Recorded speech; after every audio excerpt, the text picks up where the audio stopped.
जी part 2 start हो गया है और आप लोग जल्दी से इनकम स्टेटमेंट बैलेंस शीट बना दें मुझे, दोनों साल की, जल्दी करें।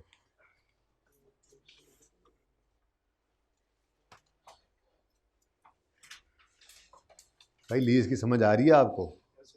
और I-38 की कितने लेक्चर्स हो गए? वही 8 है। कितने दिन से? 6 थे। सच्ची मुच्ची ले रहे हो रोज़ एक लेक्चर या मेरे से फ्रॉड लगाते हो? सही से बताओ। हैं? उस्ताद के साथ फ्रॉड नहीं लगाना, तो बंदा कहीं का नहीं रहता। सीधी बात बता दो जो भी है। ले रहे हो लेक्चर? I-41 के कब शुरू करोगे? 7 साल लिए थे, चाह गए थे I-41।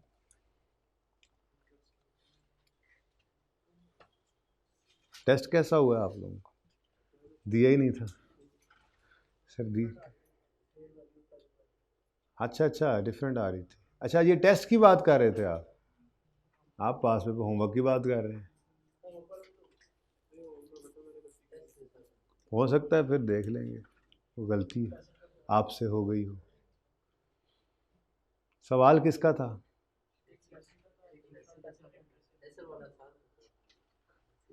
लेसर वाला असल में शुरू था ना। नहीं तो लेसी के सवाल में तो हम फेयर वैल्यू वैसे ही इग्नोर करते हैं। नहीं आ रही तो आपको इससे क्या, बस बेहतरीन हो गया। अच्छा जी,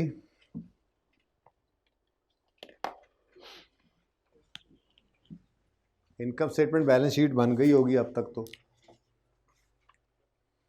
P&L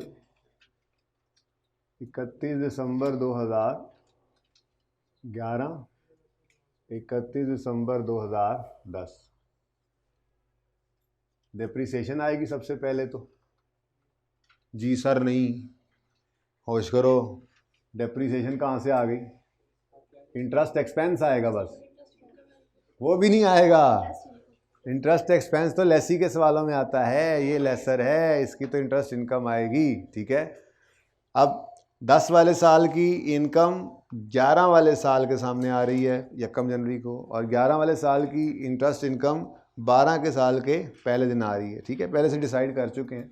तो 16,284 और 12,912। बैलेंस शीट में नॉन करंट एसेट्स में लीज रिसीवेबल आएगा और करंट एसेट्स में करंट पोर्शन आएगा इसका, और इंटरेस्ट रिसीवेबल भी आएगा। अब सालाना है, आसान है। सेमी एनुअल हो, क्वार्टरली हो, मंथली हो, फिर मसला होता है कि आप देखोगे कौन से वाले महीने का, कौन से वाले क्वार्टर का, या आखिरी 6 महीने का जो पेएबल रिसीवेबल निकलता है। एनुअल में तो मसला ही कोई नहीं, एडवांस का सवाल है। तो जो आपका एनुअल इंटरेस्ट इनकम निकला हुआ है, इनकम का बैलेंस निकला हुआ है, वही आपका रिसीवेबल है, क्योंकि सवाल एडवांस का है, एनुअल वाला है ना।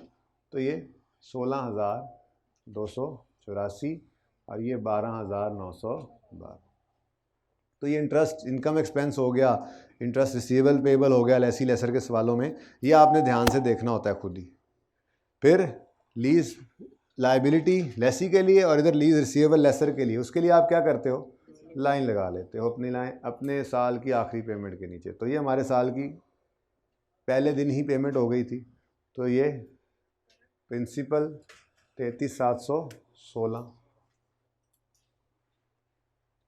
और ये नॉन करंट 129,123।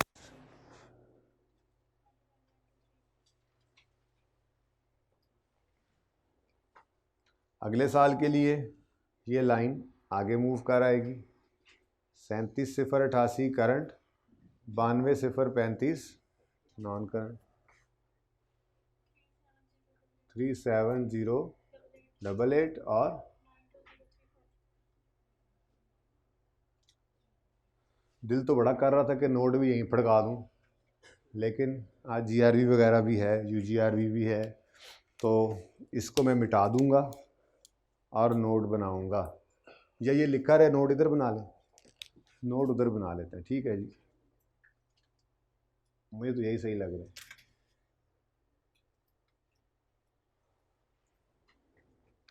सारी पिक्चर सामने आ जाएगी ना ज़रा।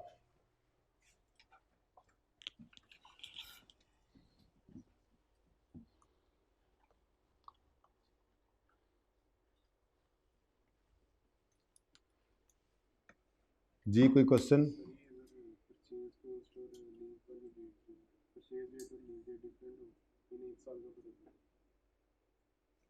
इन्वेंट्री में पड़ा रखा आपने? नॉर्मली ऐसा होता नहीं, मैं बना खुद रहे हैं आप।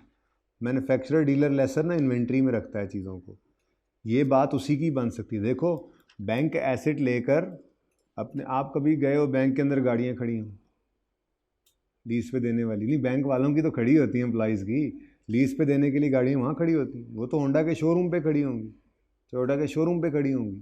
तो बैंक वाले क्या करेंगे, जाके वहाँ से ख़रीदेंगे और आपको दे देंगे। जिस बात की आप कोशिश कर रहे हो करने की, वो ये सिनेरियो है कि एसेट लेकर रखते हैं और फिर आगे लीज़ करते हैं। तो लेकर रखने वाले तो डीलर्स होते हैं या बना के रखने वाले मैन्युफैक्चरर्स होते हैं, उसकी अकाउंटिंग कल नहीं शायद परसों हम पढ़ेंगे इंशाल्लाह। तो उनके लिए तो फिर ये इन्वेंट्री होती है, जब तक ना बिके पड़ी रहे इन्वेंट्री, जब लीज़ पे दे देंगे तो उसकी एंट्रीज कर देंगे। वो वैसे भी बेचते हैं, लीज़ पे भी एसेट्स को देते होते हैं, उनके पास ये एसेट्स पड़े होते हैं नॉर्मली, ठीक है। वरना जब आएगा कस्टमर तो बैंक जाकर बाज़ार से ख़रीद के उसको दे देगा, नॉर्मल लीज़ यही होती है, ठीक है, सही है जी बेटा।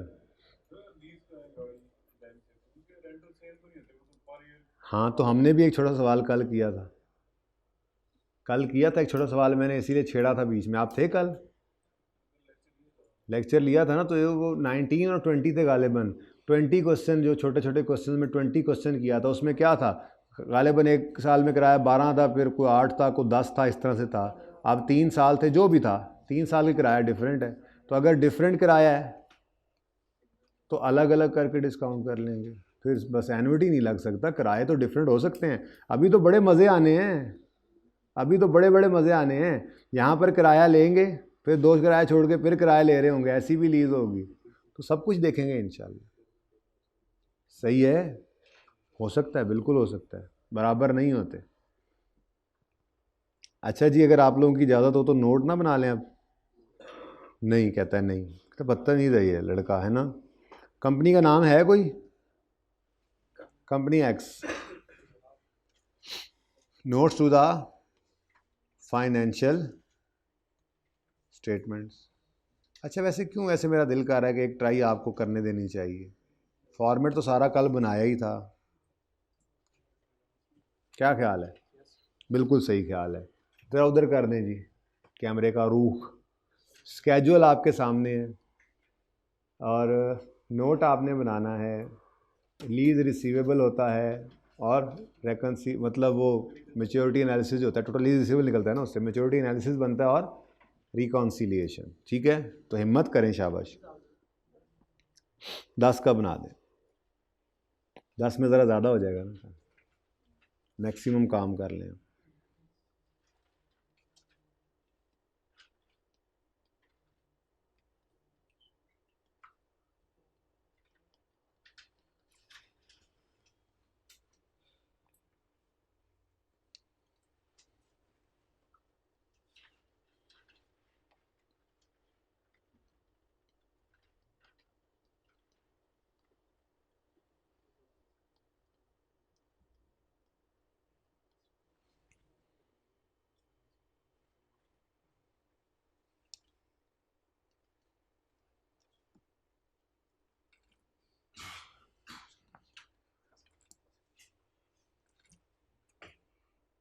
ऐसी छोटी मोटी चीज़ें हैं जो थोड़ा सा बॉदर कर सकती हैं। आज यूजीआरबी भी आ गया, लेकिन आपको मैंने कल फॉर्मेट तो पूरा ही बनवा दिया था, तो बस चीज़ें सारी सामने आ जाएं एक बार, मेरा दिल।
जी बच्चों, बना चुका हूँ। 1 2 3 4 5, वेरी गुड।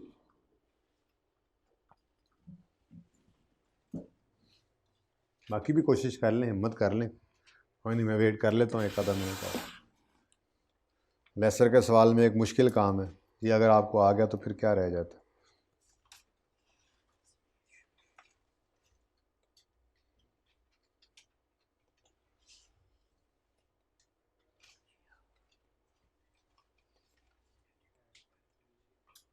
तो कितने बच्चों ने नकल की पिछले लेक्चर को देख के नोट की?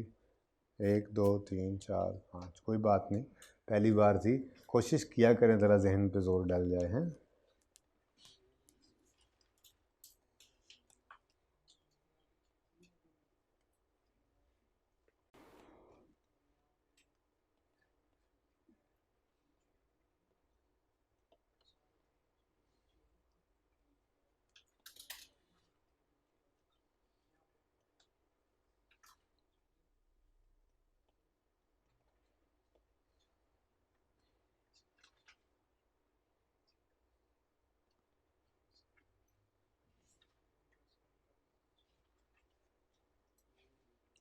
टैली तो कर गया होगा, नहीं हो रहा, चलो कोई नहीं, अभी कर लेते हैं। चलें जी, आप मेरे ख्याल में मिल के काम कर ले। Company X notes the financial statements. कितने बच्चे अभी तक कर रहे हैं? कितने कर रहे हैं अभी? चलें कर लें, एक मिनट और ले लें, ख़त्म करें।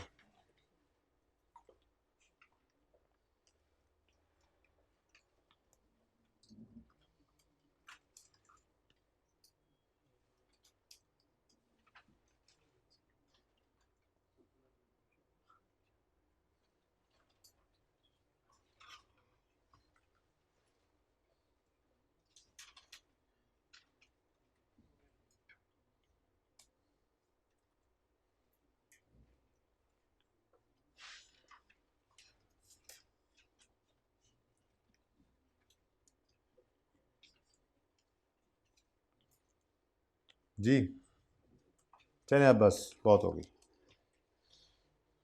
जी। फाइनेंस लीज, फिर आगे थोड़ी सी अंग्रेज़ी सवाल से उठा के 2 4 जुमले लिख देना। उसके बाद मेच्योरिटी एनालिसिस बनाना है। 31 दिसंबर 10 का नोट बना रहा हूँ, यहाँ पे खड़ा हूँ। तो 1 साल के अंदर अंदर 50,000, 1 साल के बाद 2 साल के अंदर अंदर 50, 2 साल के बाद 3 साल के अंदर अंदर 50, 3 साल के बाद और 4 साल के अंदर अंदर पूरा 57 है। 50 भी है और 7 भी है। अच्छा, अब गेम ऑन होने लगी है, ज़रा देखते हैं। लेस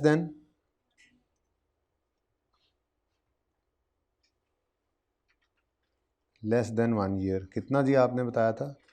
50,000। उसके बाद 1 2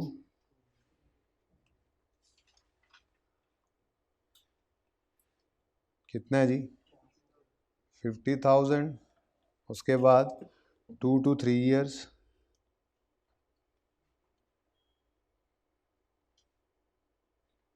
50,000 बोलो, और 3 to 4 ईयर्स। हाँ, किसी ने 54 बोला, क्यों? जुगाड़ लगा के भी काम चला लिया बच्चे ने, बहुत अच्छा किया। देखें ये क्या लेते हैं, ज़रा मुझे बताएं, इसका आंसर क्या होता था? इसका आंसर क्या होता था? टोटल लीज रिसीवेबल, यानी जो पैसे लेसी से आने हैं। क्या ये यूजीआरवी लेसी से आनी होती है? तो फिर टोटल लीज रिसीवेबल निकालते हुए, पहले इसीलिए आपसे करवा लिया, मैं कर देता, आप नोट कर लेते, पर्चे में आप फिर भूल जाते या मिक्स हुआ रहता।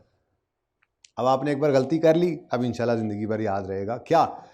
टोटल लीज रिसीवेबल है, लीज रिसीवेबल तो लेसी से रिसीव होता है, तो क्या यूजीआरवी लेसी से रिसीव हो रही है? इसका मतलब लीज रिसीवेबल में तो सिर्फ जीआरवी आ सकती है, तो लेसी से आनी है। लीज रिसीवेबल में सिर्फ जीआरवी आ सकती है, तो 50,000 यहाँ लिख देता हूँ,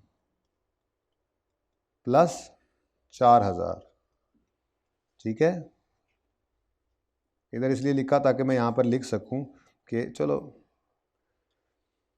आगे लिख देता हूँ, 50,000 प्लस 4,000, 4,000, यानी 54,000 आएगा।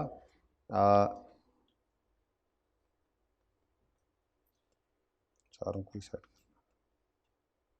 अच्छा जी, यानी यहाँ पर सिर्फ क्या आएगा, GRV, सिर्फ क्या आएगा जी, GRV, और UGRV कहाँ चला जाएगा, UGRV तो ये पड़ा हुआ है।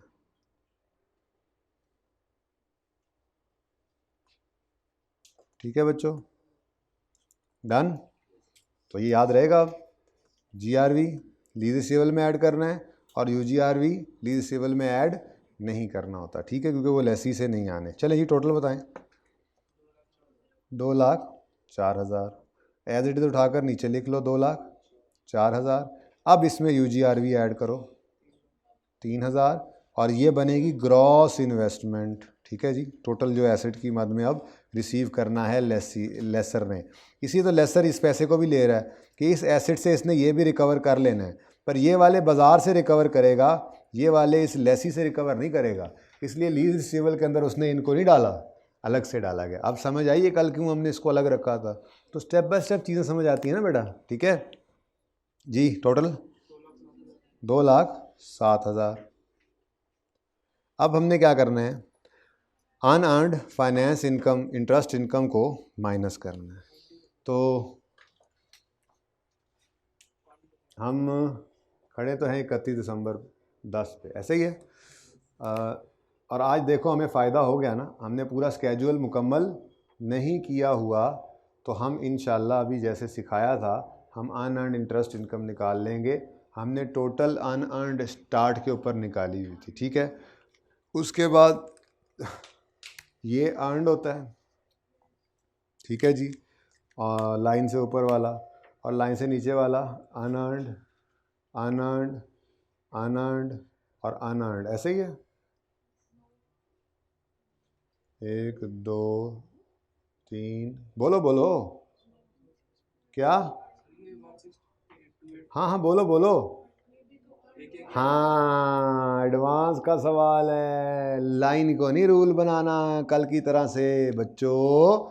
ये 16,284 किस साल के अंदर इनकम रिकॉर्ड करवाया है, 31 दिसंबर 10, कमा लिया है तो रिकॉर्ड करवाया है ना, तो ये कहाँ से अनअर्न्ड हो गया, ये क्या है, अर्न्ड है। ऊपर तो कुछ भी नहीं पड़ा था लेकिन चले मैंने उसको भी लिख दिया, तो अर्न्ड कितना हो गया, ये वाला, वो भी अर्न्ड था, वो तो ज़ीरो है, बाकी सारे क्या हैं, अनअर्न्ड है। मुझे इसके सामने वाला इंटरेस्ट भी चाहिए, इस वाला भी चाहिए, इस वाला भी चाहिए, पागल थोड़ा ही है, ये पड़ा हुआ है, इसमें से हम सिर्फ इस अर्न्ड को माइनस करेंगे। तो इस सवाल में एक ये भी थोड़ा सा मसला था जो आपने भूलना था, मैं चाह रहा था कि पहले आप करें ताकि आप ज़िंदगी भर इसको याद रखें, ठीक है।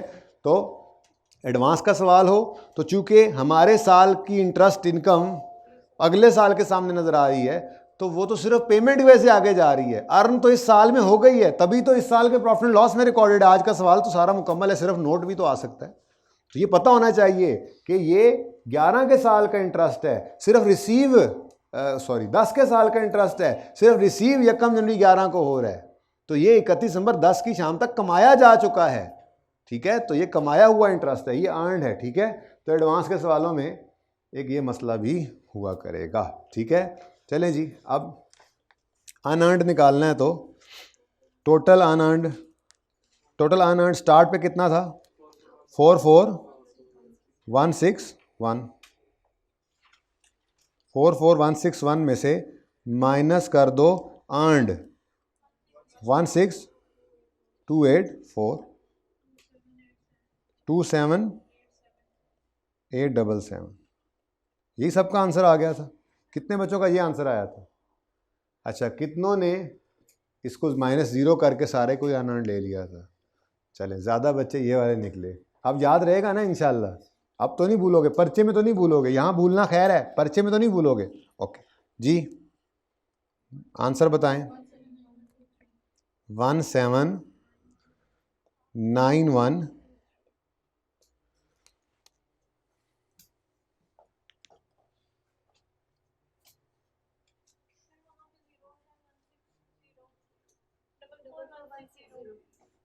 किधर, मैच नहीं कर रहा, गलत हो गया सवाल, सवाल गलत हो गया, ऐसा कुछ नहीं हुआ, एडवांस का सवाल है, थोड़ा सब्र से देखो। एक 62,839 भी रिसीवेबल है 31 दिसंबर 10 की शाम को, और ये भी तो 31 दिसंबर 10 की शाम को भी इंटरेस्ट रिसीवेबल है, ये भी तो रिसीव नहीं हुआ है, यानी कि एक्सक्यूज़ मी, जो मैच करना है वो इन दो को मिलाकर मैच करना है, ठीक है, ये दोनों मिलेंगे, टोटल करो, हो गया मैच। इन्नी सारी गल सी, तुसीं एवें परेशान हो रहे थे, ये बात समझ आई है। लीज रिसीवेबल टोटल में से हमने मतलब सिर्फ एसेट की मद में रिसीवेबल निकाला ना, तो ये एक 79,123 सिर्फ प्रिंसिपल रिसीवेबल तो नहीं है, इस साल के एंड पर ये इंटरेस्ट भी तो रिसीवेबल था, तो ये दोनों को मिलाने से एडवांस के सवालों में मैच हुआ करेगा। एडवांस के सवाल भी मैच हो सकते हैं, मैच किया करेंगे आप इसी तरह से, ठीक है। तो इसका मतलब ये हुआ कि आपके इस 179 123 के अंदर इंटरेस्ट रिसीवेबल भी मौजूद है, इंटरेस्ट रिसीवेबल कितना जी, वो जो एक साल का इंटरेस्ट कितना 16,284, ठीक है जी। और दूसरा क्या है, प्रिंसिपल भी रिसीवेबल है, प्रिंसिपल अमाउंट, अब वो कितनी है 16,2,839, बात समझ आ गई। इन दोनों का प्लस करने से ये फिगर मैच होगी, क्योंकि सिर्फ ये रिसीवेबल, देखो ना, ये तो सारे का सारा प्रिंसिपल रिसीवेबल है, इस साल में सिर्फ 60,000 पे हुआ है, रिसीव हुआ है इनको, ठीक है, तो ये सारा रिसीवेबल तो है, लेकिन साथ के साथ ये भी कमा लिया है और रिसीवेबल है, तो दोनों को ऐड करेंगे तो मैच ये भी करेगा इंशाल्लाह, ठीक है। ले जी, नोट है आपका।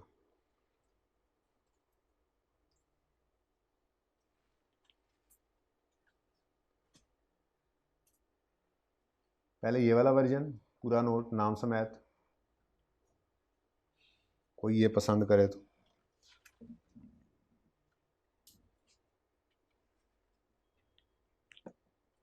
उसके बाद ये,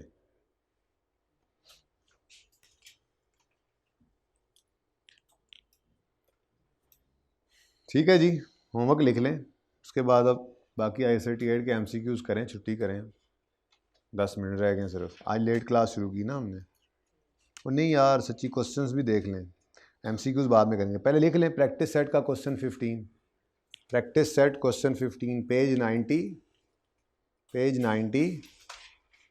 प्रैक्टिस सेट क्वेश्चन 15,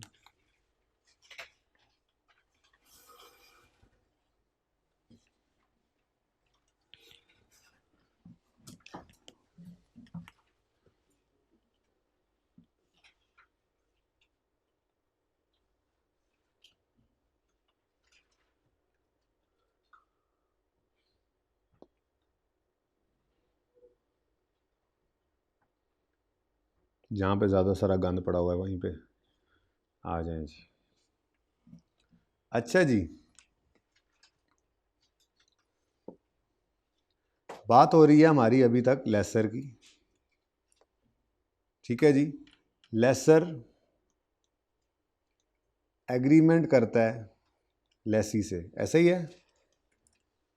अब इस एग्रीमेंट में जो चीज़ें होती हैं उनकी बुनियाद पर लेसर से हम 5 सवाल पूछते हैं, कितने सवाल, 5 सवाल, 5 क्वेश्चंस। कल इनकी खूब प्रैक्टिस करेंगे, लेकिन समझें ध्यान से।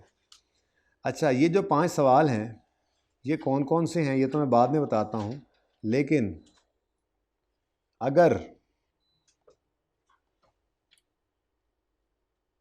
वो एंट्रीज कहाँ हैं जो मैंने लेसर का सवाल शुरू कराने से पहले की थी, मुझे लब के लाने दें।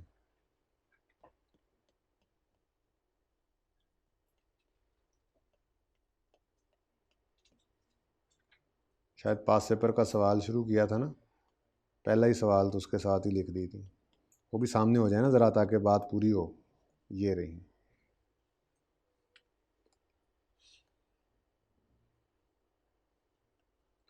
अच्छा नहीं नहीं, ये तो दूसरी एंट्रीज है।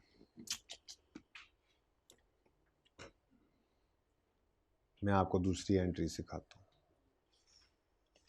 वो तो लेसर की एक एंट्री आ गई थी हमारे। अच्छा जी, अभी तक हमने जो अकाउंटिंग पढ़ी है उस अकाउंटिंग के मुताबिक जो एंट्रीज अभी तक हमने सीखी हैं पहले वो कर लेते हैं तरतीबवार।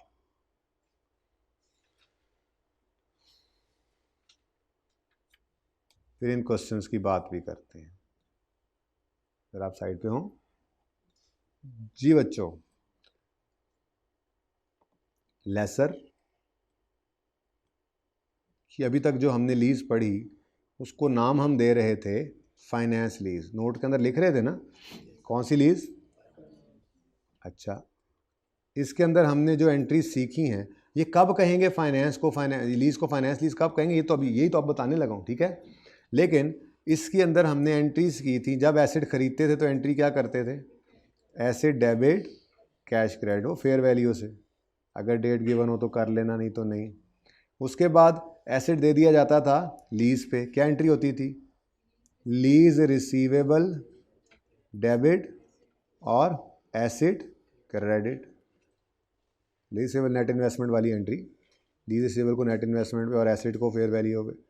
उसके बाद किराया आता था, क्या एंट्री कर रहे थे, cash debit lease receivable credit और इंटरेस्ट इनकम क्रेडिट। ये कुछ एंट्री पक्की हो गई। और उसके बाद डेप्रिसिएशन की एंट्री करते थे, अच्छा नहीं करते थे, ठीक है जी। अच्छा, अब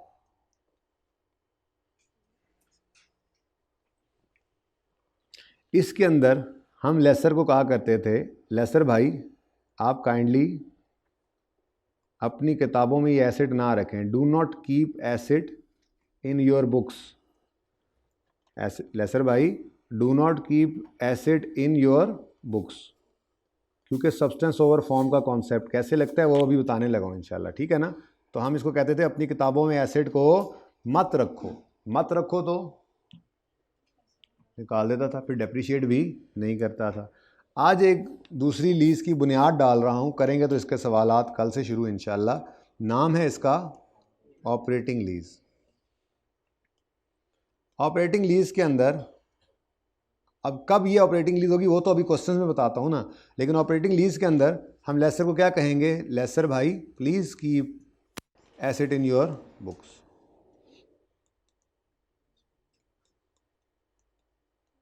ठीक है, तो कहेंगे कि आप एसेट को अपनी किताबों में रखिए। ऐसी सूरत के अंदर एसेट खरीदने की एंट्री तो जैसे हमेशा से होती है वैसे ही होगी, एसेट डेबिट कैश क्रेडिट, ठीक है, फेयर वैल्यू से होती है ये एंट्री। उसके बाद लेसर नहीं एसेट देगा, अपनी किताबों से नहीं निकालेगा, लीज पे तो देगा, किराए पे देगा, लेकिन अपनी किताबों से नहीं निकालेगा। अब कब ये तो अभी बताना है, ठीक है। उसके बाद जब किराया आएगा तो कैश डेबिट इंट्रो वाली एंट्री करेगा, रेंटल इनकम क्रेडिट। और चूंकि ये एसेट अब इसकी किताबों में ही है, इसका अपना ही है, तो उसके बाद ये एंड पर ईयर के एंड पर इसको डेप्रीशिएट भी करेगा, डेप्रीसिएशन डेबिट एक्यूमुलेशन क्रेडिट। और जाहिर सी बात है जितनी लाइफ इसके पास ही है ये एसेट, किताबों से तो इसने निकालना नहीं है। ये कौन सी लीज होने जा रही है अब पता नहीं कैसे बना करेगी ये, ठीक है। बहरहाल ये एंट्रीज आपने लिख ली, इतना सही फ़र्क पड़ना है जी, बस यही दो किस्म की लीज है लेसर की, बस फिर मैन्युफैक्चरर डीलर लेसर आएगा, वो लेसर की नस्ल बदल जाएगी। लीज की यही दो किस्में हैं लेसर की। जी नहीं, अच्छा जी, अब जी पीपीई में ही पड़ा है, ये पीपीई में या इन्वेंट्री में कह लो आया था और चला गया, लेकिन ये पड़ा है, ठीक है। तो इंशाल्लाह कल जब बैलेंस शीट बनाएंगे तो फिर प्रॉपर्टी प्लांट इक्विपमेंट आ रहा होगा लेसर की किताबों में, लीज रिसीवेबल नहीं आएगा, एसेट इसी के पास ही पड़ा हुआ है, देखेंगे। फिलहाल तो ज़रा ये डिसाइड कर लें कि कब कौन सी लीज़ बनानी है। तो मैं आपसे कह रहा था कि जो ये एग्रीमेंट होता है ये तो बस दोनों अलग अलग बता दिए ना, ज़रा ऐसे डिफ्रेंशिएट किया, नहीं तो कल एंट्रीज करनी है इसकी, इंशाल्लाह समझ आ जाएगा। कल सवाल करना है, आज कोई सवाल नहीं करने लगा, आज सिर्फ सवाल बताने लगा हूँ जो आपने करने हैं सवाल से, ठीक है। लेसर लेसी का एक एग्रीमेंट हो गया। हमने कहा कि 5 क्वेश्चंस आपसे पूछेंगे मिस्टर लेसर, अगर इन 5 का जवाब यस, 5 में से किसी एक का जवाब भी यस आ गया, if any one answer is yes, अगर एक भी आंसर यस हो गया, एक भी आंसर यस हो गया, तो फिर फाइनेंस लीज। फिर कौन सी? फाइनेंस लीज, ठीक है जी। फाइनेंस लीज बेसिकली क्या होती है, हम कहते हैं significant risks and rewards are transfer to lessees. Significant risks and rewards are transfer to lessee, ठीक है जी। और अगर इन 5 में से कोई भी जवाब यस नहीं आता, बल्कि ऑल आंसर्स आर नो, अगर सारे आंसर्स नो हैं तो फिर ये कौन सी लीज है? ये ऑपरेटिंग लीज है।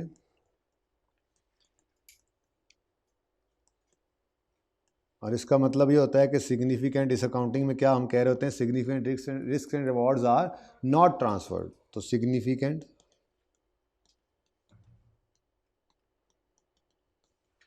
risks and rewards are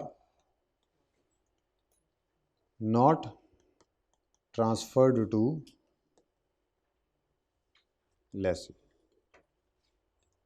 अब ये कैसे डिसाइड करेंगे? इसके लिए जो 5 सवाल हैं उनका ज़रा मुख्तसर जायज़ा ले लेते हैं। क्वेश्चन नंबर 1, ज़बानी बोल रहा हूँ, कल पढ़ा भी दूंगा। क्या लीज टर्म के एंड पर एसेट, बल्कि उर्दू में लिखता हूँ आपके लिए, आज कल अंग्रेज़ी वाला पढ़ाऊँगा। क्या लीज टर्म के एंड पर एसेट लेसी को मिल जाएगा मुफ्त में?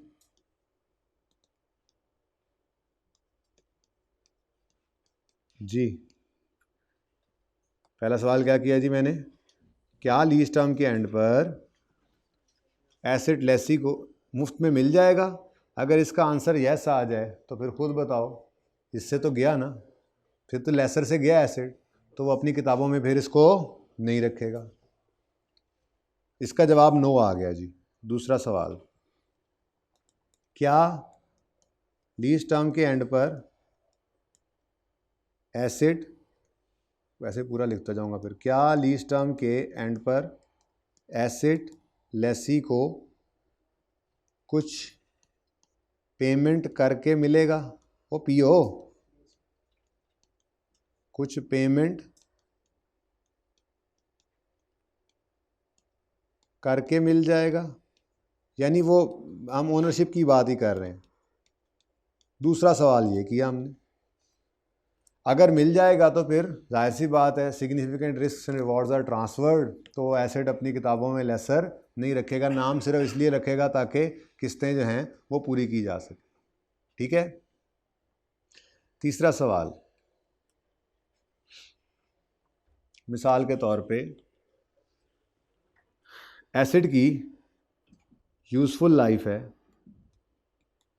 30 साल और एसेट लीज पर दे दिया है हमने 25 साल पर, तो एसेट की सारे फ़ायदे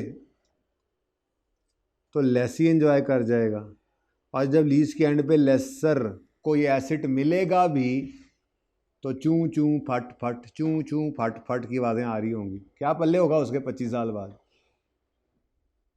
तो ये भी एक सवाल है, हम पूछेंगे कि क्या लेसी के पास ये एसेट अपनी ज़िंदगी का मेजर पोर्शन गुजार लेगा? और मेजर पोर्शन कहते हैं 75% या उससे ज़्यादा यूज़फुल लाइफ का। ठीक है, यानी अगर यूज़फुल लाइफ, मैं अब शॉर्ट करता हूँ, बच्चों ने चाहतियाँ मारनी शुरू कर दी। यूज़फुल लाइफ और लीस्ट टर्म का डिफरेंस करें तो मतलब कि 75% जो है कम से कम, ठीक है, यानी 75% या उससे ज़्यादा अगर लीस्ट टर्म है यूज़फुल लाइफ का। जैसे मैंने ये मिसाल ली है अभी, तो 25 डिवाइडेड बाय 30 इंटू 100 क्या आता है, बोलें? 25 डिवाइड बाय 30 इंटू 100, 83% तो 75 से ज़्यादा नहीं, बोलो ज़्यादा है ना? तो इसका मतलब अपनी लाइफ का 83% अगर लेसी के पास ही एसेट रहना है तो significant risk and rewards transfer हो गए, तो लेसर कहेगा कि बस मेरा तो फिर ये नहीं है, मेरे तो पल्ले फिर कबाड़ ही आएगा, बेच देंगे, तो फिलहाल इस किताबों से निकाल दो। ऐसे ही 2 और सवाल भी आएंगे इंशाल्लाह, वो कल करेंगे और रिमेनिंग MCQs भी कल करेंगे। होमवर्क बता दिया है, ज़िंदगी रही तो कल होगी मुलाकात। अल्लाह हाफ़िज़।